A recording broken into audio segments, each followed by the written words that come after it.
Sejam então bem-vindos a mais uma destas conversas e agora especial de Natal. Estamos na loja FNAC do Colombo, onde temos este cenário simpático montado, uma sala da FNAC. Seja bem-vindo, Benjamin. Obrigado. Olha, tens um disco com um título muito curioso para uma altura como a que nós estamos a atravessar. É da época, não é? Exatamente. Queres começar por aí, falar-nos do título? O título apareceu muito antes da pandemia. Não tem nada a ver com a pandemia. De certa forma, a pandemia veio acentuar a nossa condição humana, não é? A condição da nossa espécie, que realmente se encaminha a passos largos para a última etapa, da evolução das espécies, que é a sua extinção, a autoextinção através do nosso modo de vida que aniquila tudo à volta, não é? Olha, já viste, dois homens de barba, de perna cruzada, a falarmos da extinção. Isto até parece um outro tipo de programa, não é? E, no entanto, estamos aqui para falar de música. É um disco muito diferente dos que tu fizeste anteriormente. Sim, apesar desta introdução mais ou menos política, é um disco muito virado para dentro. Não é um disco político, é só o contexto é que é. É um disco muito autobiográfico, é muito direto. E ao mesmo tempo existe uma certa distância que é conseguida através das camadas eletrónicas, através da música. A música, se calhar, a música em si é menos direta, menos intimista que se eu estivesse a tocar só canções à guitarra acústica e a cantá-las diretamente ou ao piano, mas ela, apesar das vozes não estarem enterradas dentro da música, porque até estão bastante altas na mistura, a voz existe dentro de um contexto musical denso e se calhar menos direto que a canção.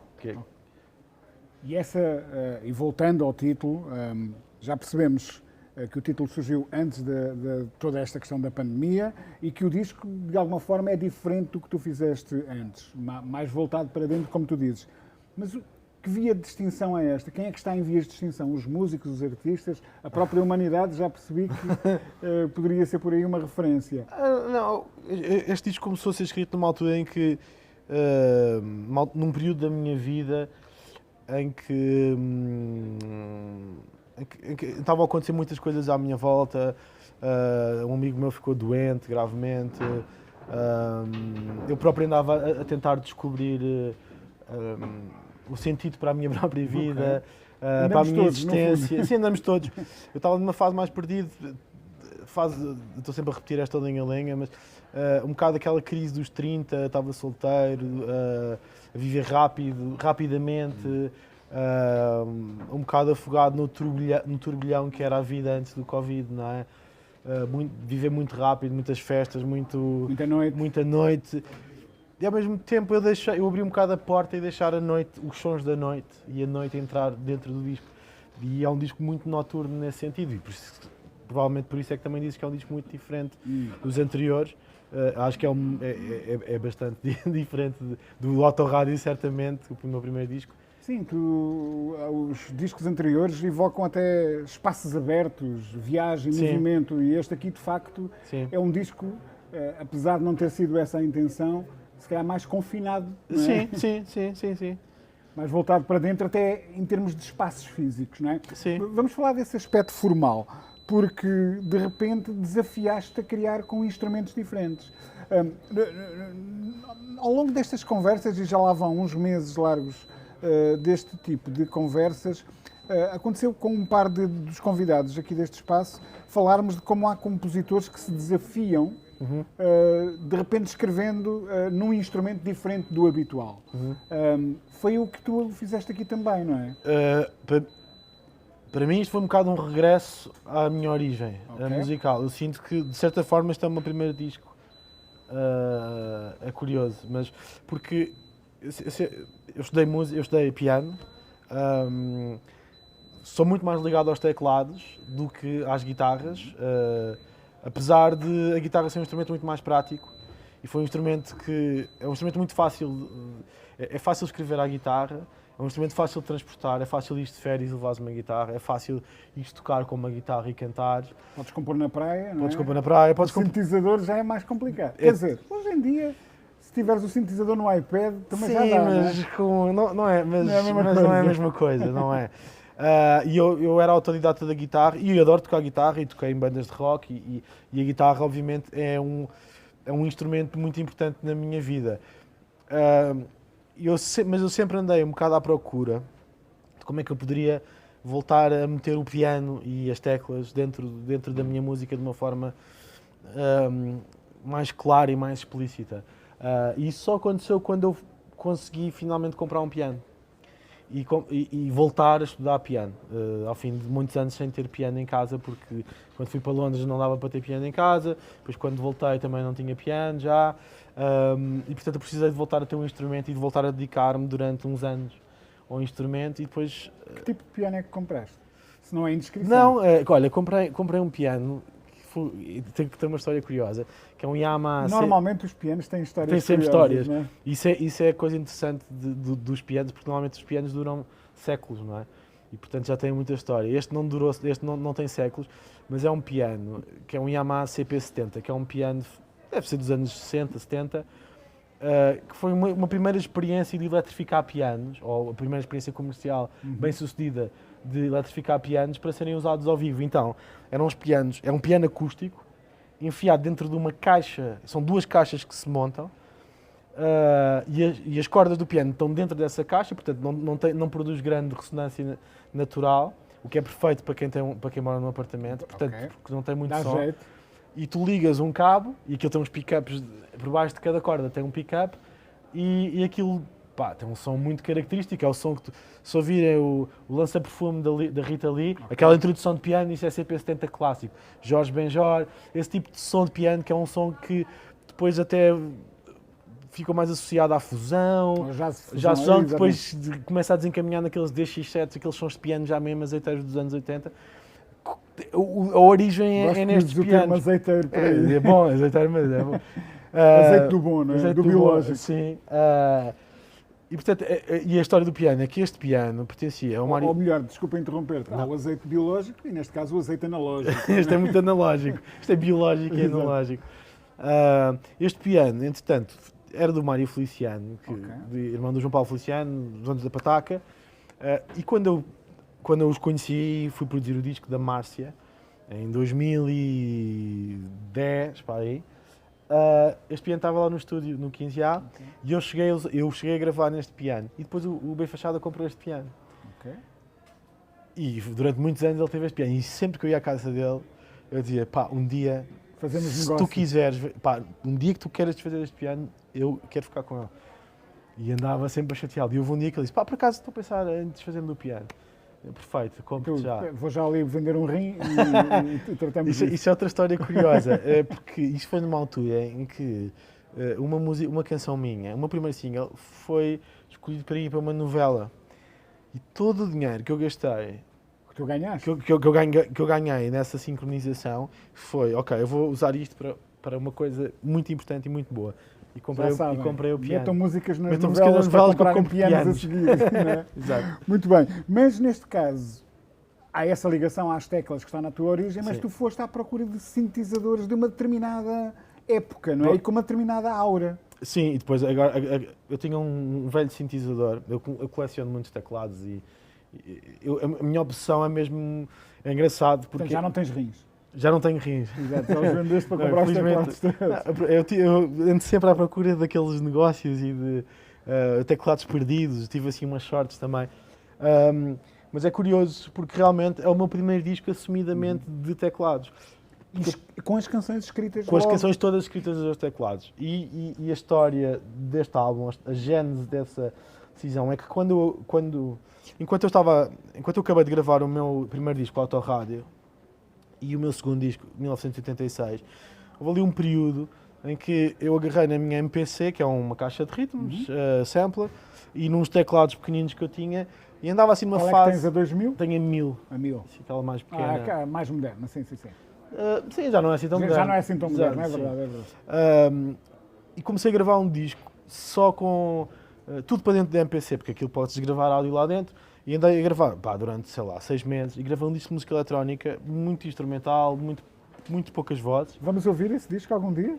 Espero que sim, eu agora ando com muita vontade, eu ando com muita vontade de o acabar. Ele está praticamente acabado, há assim só meia dúzia de coisas que eu gostava de fazer no disco, mas ele tem para aí 18 canções, 18 músicas. É telefonar ao Nile Rodgers para ele meter um... Exato, umas guitarras. Sim, Sim, estou à espera só que ele me deu o número dele. E depois, na altura, quando eu depois saiu 1986, comecei a tocar muito ao vivo, e esse disco ficou um bocado na prateleira. Ok. E eu mandei arranjar o meu velho Roland Jupiter 6, que é um sintetizador de 1983, acho eu, polifónico. É um sintetizador inacreditável, só que são muito instáveis, porque são muito complicados, são máquinas muito complicadas. São muito temperamentais. E eu nunca tinha dinheiro para mandar arranjar, e houve uma altura que eu decidi, não, isto agora vai ter que ser, vou investir aqui dinheiro, vou mandar arranjar isto tudo para ele ficar a funcionar, para ver se eu conseguia usar um instrumento de uma forma em que não fosse só gravar umas coisas e depois não conseguisse usá-lo ao vivo, por exemplo. E foi a partir daí, do momento em que ele veio de arranjar, eu comecei a escrever imediatamente canções. Eu fiquei tão inspirado pelos sons que vinham dali, que imediatamente eu comecei a escrever algumas das canções que dão origem ao disco. Há escritores que falam do facto de quando mudam a ferramenta, a escrita também muda, Exato. não é? Escrever num computador, escrever numa máquina de escrever, ou até escrever à mão, num caderno, Sim. dá origem a textos muito diferentes. Exato. Tu estavas a falar isso há bocado e eu não cheguei a essa parte. Sentiste isso também? Sim, é uma coisa que eu procuro ativamente sempre, até pelo meu lado profissional de produtor, eu procuro, o processo para mim é extremamente importante, até porque se eu estiver a produzir, imagina, 2 discos ao mesmo tempo, já me aconteceu estar a produzir 3 discos ao mesmo tempo, ao longo de 2 anos, e tu tens que diferenciar a tua abordagem a cada disco, porque cada artista é diferente, Claro. e convém não usar as mesmas soluções que vais usar para um artista, e cada disco tem a sua história, e portanto eu procuro sempre construir a história, seja na narrativa, no texto, não é? No conteúdo musical, como também no próprio processo formal. E para mim, mesmo mudar de sítio, às vezes, durante este disco, aconteceu várias vezes eu estar em Lisboa e às tantas já estava muito saturado de tudo. Ias para o Alvito. Ia para Alvito e ficava uma semana. E é inacreditável como é que isto se muda a perspectiva de tudo, não é? Tu poder estar, teres o luxo, não é? De poder estar noutro espaço, ou pedir a alguém, um espaço emprestado a alguém para estar durante uns tempos a trabalhar, levar assim uma quantidade modesta de material para poder estar só a trabalhar. Dá-nos um exemplo prático. O que é que tu sentes que, ao teres escrito as canções dessa forma, que surpreendias-te a ti próprio? Sim, tipo, completamente. eu nunca na vida escreveria uma coisa assim e agora escrevi porque... Dá-nos um exemplo disso. A primeira canção do disco, aquilo é basicamente, começa a ter um arpejo, aquilo começa a ser desconstruído e tem uma melodia, parece umas cordas sintéticas. Isso aconteceu porque este sintetizador tem a capacidade de dividir o teclado em 2 sons diferentes. Okay. E eu comecei a brincar com a ideia, comecei a fazer um arpejo e comecei a programar aquele som de arpejo. E aquilo tem um certo ritmo, e de repente comecei a programar aquele som de strings e comecei a juntar, e eu comecei a tocar aquela melodia instintivamente, basicamente. Aquilo saiu-me de repente, pelo menos a ideia base da música. Aquilo nunca me teria acontecido se eu tivesse sentado ao piano a tentar fazer aquilo. Os próprios sons... Mesmo ao nível do texto, também te levou as palavras para sítios diferentes? Sim, levou, porque... é engraçado porque eu perdi horas e horas e horas a programar sons. A fazer os sons de cordas, a fazer os sons de sintetizador que tu ouves no disco. E à medida que eu ia programando os sons, e os sons iam ganhando uma forma qualquer, tímbrica, não é? Subjetiva, como qualquer timbre é, ou pelo menos os timbres sintetizados, esses timbres começavam a vir com acordes, com melodias, e eu, como não eram sons muito convencionais, acho que me levava para harmonias menos convencionais também. Eu sou muito mais limitado a explorar harmonicamente um instrumento como a guitarra, porque eu sou autodidata na guitarra e tenho muitas limitações. Há muitos acordes que eu não sei tocar na guitarra. E no piano não é bem assim. No piano eu consigo explorar a música de uma forma muito mais informada e viajar de uma forma completamente diferente pelo instrumento.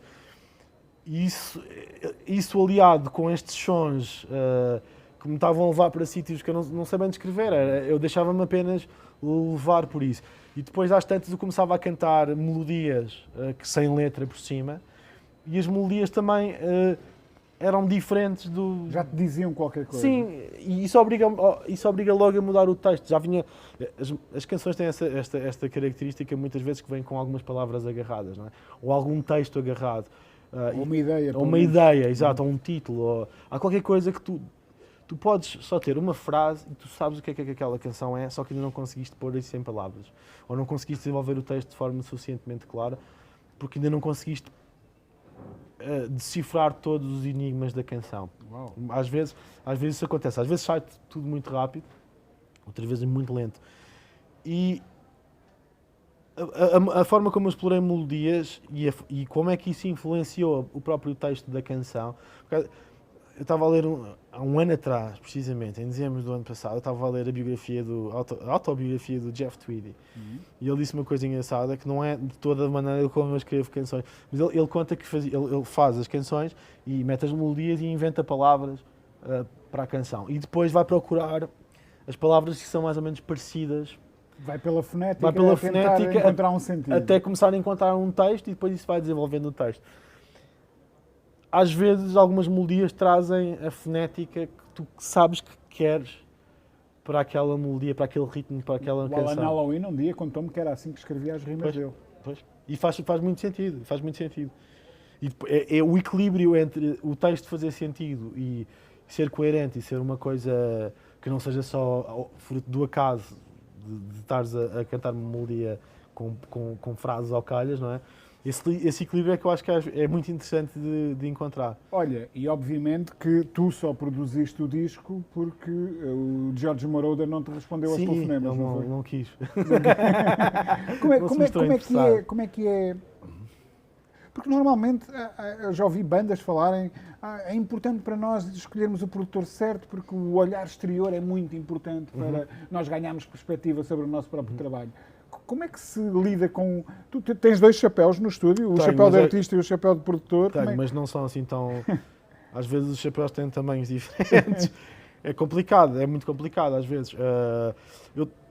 Este disco nasce num processo muito solitário de fazer... Eu comecei a gravar este disco em 4 pistas.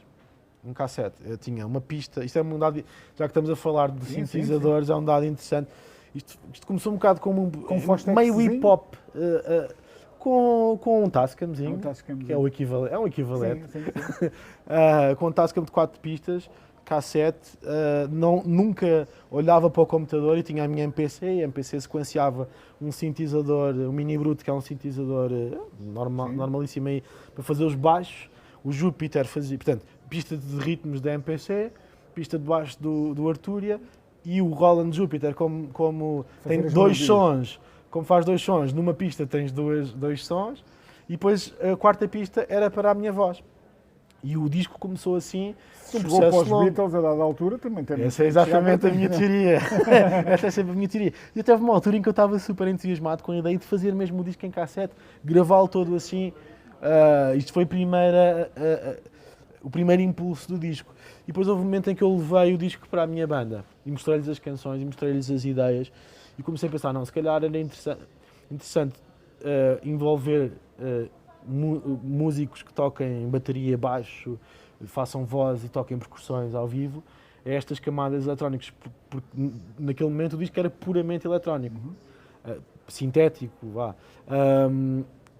Então começámos numa fase de pré-produção grande, começámos a tocar, até fomos tocar as músicas, algumas delas tocámos ao vivo. Tudo ainda antes da pandemia. Tudo antes da pandemia, sim. E então, isto tudo para te responder à tua pergunta, como é que vem o olhar de fora? Vem através da minha banda, dos músicos da minha banda e muitas opiniões que eu pedia e eu, obviamente, cada músico tem o seu papel dentro da banda enquanto instrumentista, mas também... Como artista, como autor, lidas bem com essa opinião exterior? Lido, procuro muito bem... lido bem. Obviamente é sempre difícil não te sentires de vez em quando, é muito difícil lidares com o teu ego às vezes, ou com dizerem-te que determinada ideia não é boa e tu achas que é boa e tens que encaixar isso. Obviamente ao longo dos anos isso foi acontecendo mais e mais e mais. Aprendendo a confiar Sim, nisso. E eu próprio faço isso constantemente com outros artistas. Portanto, eu sei que é difícil, está do outro lado, eu sei que é difícil, mas eu adoro que o meu baterista seja completamente honesto comigo e me diga o que é que eu não faço bem, o que é que eu faço bem, porque eu acho que na nossa profissão nós temos mesmo que ser melhores e procurar sempre ser melhor. E portanto eu procuro neles esse lado de me dizerem, sei lá, darem opinião sobre as canções e mudarmos coisas nas canções e certa secção não está boa. Olha, o disco tem 2, 3 meses de rua, não é? Sim, quer dizer, setembro. Setembro, já outubro, final de novembro, setembro. dezembro. Sim, ok, Sim. 3 meses e tal. Sim. Já o tocaste ao vivo. Já o toquei ao vivo, felizmente. Como é que tem corrido? Bem, tem corrido muito bem. Foi estranho voltar aos palcos outra vez ou não? Foi estranho. Foi estranho voltar, obviamente, foi muito estranho. Eu tenho a sorte de já estou a tocar, felizmente, desde junho. O elétrico, nós fomos tocar o elétrico da Antena 3, a RTP, fomos tocar em junho, pá, e na altura aquilo foi uma salvação, mesmo, porque fomos tocar com a Helena d'Água e nós, e foi a primeira versão de tocar ao vivo que tivemos, porque tocámos ao vivo no estúdio, no teatro, mas com algum público. Quanto tempo estiveste sem tocar? Tens noção? Com a minha banda, Sim. eu não tocava desde outubro de 2019 e nós, portanto, em março, tínhamos saído do estúdio em março, mesmo antes de... Portanto, nós saímos do estúdio deste disco mesmo antes de... uma semana antes de entrar no confinamento. E depois eu fiquei em casa a gravar as vozes e a misturar o disco. E não tocava desde outubro até junho. Sim. 9 meses. Portanto, foi assim... Bastante. Foi bastante tempo, sim, muito tempo. Nunca tiveste um período tão longo de secura de palco, vá lá. Não, pelo menos desta... Desde que a tua carreira arrancou a sério, não é? Sim, nunca tive, não de todo. Não, foi muito estranho. Ao mesmo tempo foi muito bom e ao mesmo tempo nós... Isto foi um disco... Isto é um disco que de repente eu mudo de editora ou acrescento uma editora à equação. Estou na pataca desde o início e este disco sai pela Sony numa colaboração com a Pataca e portanto havia quando quis lançar o disco, quando pensámos, ok, vamos para o estúdio, vamos pôr na música, gravar isto, vamos fazer isto bem, vamos levar a coisa para um patamar, para o próximo patamar, para nos desafiarmos até nós próprios. De repente temos técnico de luzes, já temos um palco feito para o concerto e acontece-nos isto, não é? O que aconteceu a toda a gente, não é? O que aconteceu a toda a gente. E, portanto, foi muito curioso, quando voltamos ao palco, nós voltamos de uma maneira completamente diferente. O nosso palco, de repente, é um espaço que eu não reconheço porque é outro, não é? De repente temos umas luzes que estão lá e que tu estás a viajar enquanto estás a tocar, não é? Esse lado, os instrumentos são diferentes, temos mais um músico connosco, a nossa banda não para de crescer. Olha, eu imagino que para alguém que faz, sobretudo o tipo de música que tu fazes, que seja importante quando vais apresentar um novo trabalho, poder olhar o teu público nos olhos, não é? Sim, é muito e agora é estranha essa parte também, sim, não é? É muito as emoções estranho. estão muito, não é, subtraídas pelas máscaras. É muito estranho. Há outra coisa que ainda acrescentei isso agora, por causa da natureza do disco ao vivo, eu tenho que usar in-ears, portanto, tenho que usar uns headphonezinhos que se metes no ouvido e a tua escuta está, em vez de ter os monitores aos altos berros. Quando nós estamos a tocar com o MPC ao vivo e os sintetizadores, é mesmo preciso teres uma escuta muito detalhada. E isso ainda te acrescenta uma distância maior em relação ao público. E depois tu olhas para o público e está tudo de máscara e tu não consegues perceber se as pessoas estão felizes ou não, ou se estão a cantar, ou tu não consegues perceber quais são as músicas que as pessoas mais gostam, porque não consegues... Até porque não há uma manifestação física, estão todas sentadas, portanto... A manifestação física se calhar até acontece, só que tu é que não consegues vê-la. Depois no final, o que tem sido fixe é que no final do concerto tu percebes, pela energia das pessoas, que correu bem ou menos bem, mas até agora tem corrido felizmente sempre bem. E tem sido muito Houve assim importante alguma para das nós. apresentações que tenhas feito que sintas como mais especial das que fizeste até agora? todas, mesmo, honestamente, todas por razões diferentes. Maria Matos, demos 2 concertos esgotados, e foi assim, os primeiros, e ficamos logo... Foi coração cheio mesmo, sais de lá mesmo com o coração a bater rápido. Depois do Porto, nós desmarcaram-nos o concerto menos de uma semana antes. Pá, e tivemos de devolver os bilhetes todos às pessoas. E mesmo assim, nós remarcámos o concerto para 2 dias depois da data. Não devolveste o piano, portanto. Não devolvemos o piano. Mas foi assim uma loucura de irmos ao Porto, porque tínhamos de ir ao Porto, tínhamos de estar lá presentes. E um bocado numa cena de resistência, num fim de semana, um dos primeiros fins de semana que não podias andar de concelho para concelho. Foi assim, tem sido emocional nesse sentido, sempre difícil. Os concertos têm sempre este lado de imprevisibilidade. Ir a Coimbra e estar uma sala cheia em Coimbra, que era uma coisa... É difícil ir tocar em Coimbra e ter as pessoas. Minha terra. É a tua terra, não sabia por acaso. Coimbra é uma cidade tradicionalmente difícil para os músicos irem lá tocar, pelo menos músicos que não sejam de lá. E Águeda agora. Tocaste no Salão Brasil? Ou não, tocámos no Gil Vicente, que é um teatro grande e uma sala histórica. E a Águeda no Centro de Artes também foi muito especial. As pessoas têm ido aos nossos concertos. Não é por teres uma enchente ou não, é porque sentes que as pessoas vão porque querem ir ouvir-te e saem do concerto e tu percebes que as pessoas gostaram de estar ali. Há uma dose de militância. Sim. Hoje comprar um bilhete Sim. já não é apenas encontrar um programa para sexta-feira à Sim. noite, é um gesto que tem uma intenção por sim, trás, sim, não é? completamente. Há muitas pessoas que têm medo de ir a concerto e eu compreendo. Sinto que eu comecei a ir a concertos mal eles começaram a aparecer nos concertos, fui ver o Pernadas logo no São Luís, quando começou a abrir. Pá, eu senti-me sempre seguro nos concertos e é uma experiência que eu acho que a indústria tem sabido reinventar de uma maneira muito séria. O trabalho de transformação das salas é muito sério, é bem feito. E portanto há um grande grau de segurança, mas obviamente é preciso que as pessoas confiem nisso e acreditem nisso, não é? Obviamente as pessoas que vão são as pessoas que querem, há um lado de querer contribuir, há um lado de querer não deixar que a música morra, há um lado de resistência em relação à vida. Depois há, sei lá, quando nós fomos ao Porto e nós tivemos de desmarcar a data e menos de uma semana antes arranjar outro sítio, é um caos conseguir vender bilhetes nesse contexto. No final do concerto eu estive a assinar uns discos e uma pessoa veio ter comigo e disse, um casal veio ter comigo e disse, e várias pessoas me disseram isso, era o único programa que nós tínhamos neste mês marcado, nós não saímos de casa o mês inteiro, era a única coisa que nós íamos fazer era ver este concerto. Portanto, tem que ser uma coisa mesmo especial para as pessoas. Sim, tinham ficado muito tristes que o concerto tinha sido cancelado para eles foi muito importante nós termos ido lá também, mantermos o concerto e mantermos a nossa vontade de ir lá e resistirmos.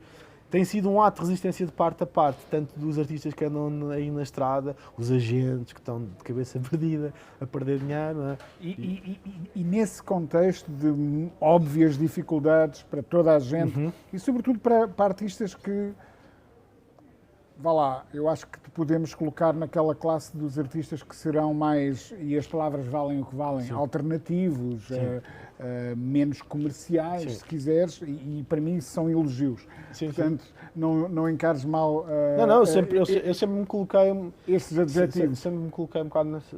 Mas sobretudo para esses músicos que não vivem da grande indústria, sentiste alguma vez que vocês podem ser mesmo uma espécie, e agora voltamos ao título do álbum, em vias de extinção? Não, eu sinto que nós estamos... São resilientes. Sim, eu sinto que nós, a determinado ponto foi mesmo lutar pela nossa sobrevivência e perceber, ok, muitas conversas, durante o confinamento mais hardcore, não é? Muitas conversas que eu tinha com o meu agente e na altura estava a acabar o disco, que foi a coisa que mais me motivou durante o confinamento a trabalhar, porque eu não tinha grande vontade de fazer música na altura. Acabar este disco para mim foi o facto de acabar e de saber que a seguir íamos para a estrada e que nós vamos, quando isto abrir, nós vamos ter isto pronto e nós vamos para a estrada e vamos resistir. Essa pica foi aquilo que me manteve ativo durante o tempo todo. E portanto eu acho que nós não estamos em vias de extinção e acho que mesmo o público nos tem provado. Eu nunca tive tanto público em Coimbra, Uhum. mesmo antes da pandemia. Portanto, eu nunca tive público tão militante e tão chegado àquilo que eu ando a fazer. E tem sido um processo sempre de crescimento gradual a cada disco e a cada ano que passa, que nós vamos tocando em mais sítios. Portanto, eu sinto que nós estamos a passar um percalço E que vai ser ultrapassado. e que vai ser ultrapassado. Eu acho que é muito complicado. Eu ponho na pele de artistas mais emergentes, no sentido... Porque há uma grande diferença. Durante muitos anos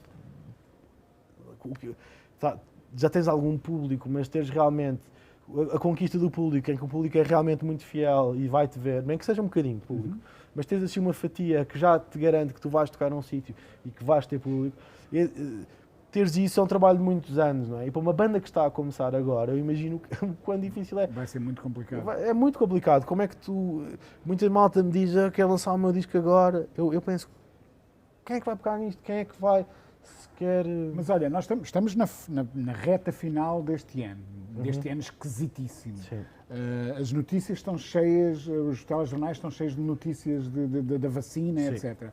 Acreditas que vamos dobrar o cabo das tormentas e que 2021 vai ser diferente? Eu espero bem que sim. Eu sempre tive essa perspectiva. Eu sempre fui um bocado, dentro do meu pessimismo, eu fui otimista em relação a esse assunto, porque eu tenho a certeza, para mal ou para bem, todos os capitalistas do mundo andam à procura de um problema, de uma solução para esse problema, porque é o próprio sistema que está em causa, não é? Eles não vão deixar isto cair assim Olha, de e qualquer quais são os maneira. teus planos para o ano? Tens produções já alinhavadas? Vais voltar a meter mais esse chapéu de produtor? Tens aí coisas em mãos? É um chapéu que eu ando a tentar pousar mais e mais e mais. E seres mais artista e menos produtor? Sim, eu cada vez mais. Eu quero colaborar. O meu lado de produtor também pode ser colaborar com outros artistas na própria escrita da canção, de fazer, sei lá, de fazer coisas. Eu agora estou a trabalhar umas colaborações, assim. Nada que possas revelar. Por enquanto ainda não. Por enquanto ainda não. Mas isso dá-me prazer escrever coisas novas. Ando à procura. Ninguém nos está a ouvir, portanto, podes falar. Estou aqui bastante pessoas até. Mas olha, estou a produzir um disco, ainda estou a produzir discos, acho que posso dizer isto porque isto já foi publicado. Estou a produzir o próximo disco da Joana Espadinha, que eu produzi o anterior. É um disco muito interessante.